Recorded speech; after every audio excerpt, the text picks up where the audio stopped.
All right, in this game, we have the battle of the frauds. I say frauds because I picked this whole division in my fool's goal list because I think nobody's going to go. No, whoever wins this division is not going anywhere. So that is the Falcons versus the Buccaneers, with Atlanta being a 2.5-point favorite and the over and under being 46. Falcons get embarrassed by the Seahawks. There was a blowout loss from them. Both these teams are pretenders, like I said. I said this before, even the big injuries to the Tampa Bay Buccaneers. Falcons can't rush the quarterback at all. I don't know what the hell they're doing.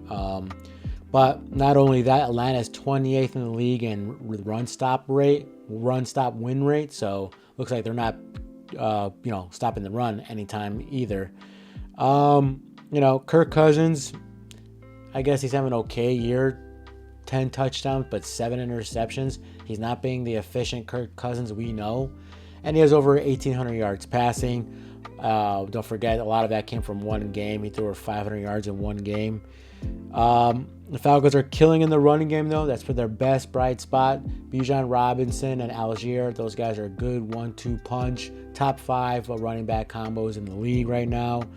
And Algier has over 480 yards rushing and 4 TDs, and Algier has over 300 yards rushing. So, almost 800 yards rushing between the both of them.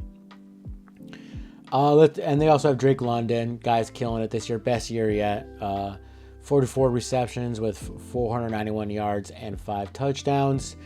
Let's talk about the Tampa Bay Buccaneers. They're a little more they talk about. They lose last week, and they lose a bad game because to the Ravens, which went over 70 points, but at what cost? They lose Mike Evans for a few weeks, so that over-the-top play is pretty much gone. And they lose Godwin. Godwin was leading them in receptions and yards. He had 50 receptions for 576 yards and 5 touchdowns. So the two weapons, the best weapons these teams had, are gone. They're gone for a few weeks. One's gone for the whole year in Godwin. So they're going to have to rely on the running game. Good thing about the Buccaneers is they have a great running game. They have a 3-headed monster in Rachaad White, Bucky Irving now leads the team in yards, and Tucker. I think they could get Tucker in this too, the kid from Syracuse. So with that being said, they have Falcons have 2 really good running backs and who could pass the ball a little bit better. Now they can pass it better now than the Buccaneers, because the Buccaneers just have Otten at tight end and Shepard at wide receiver, and Shepard's not that great, just an average wide receiver. So they're depleted in the weapons, Tampa Bay, but they have a great running back room. And before they got their wide receivers were hurt, they were doing pretty well. They were top 10 in rushing. So they were more than a passing team. This game's a little tricky. It seems like Vegas is baiting you to take the Atlanta Falcons to cover the 2.5. Because a lot of people because they want you to think Tampa lost all of the players, and this can be I don't know. I just don't get this line. This line confuses me. But I think these are going to be two teams running the ball on each other a lot.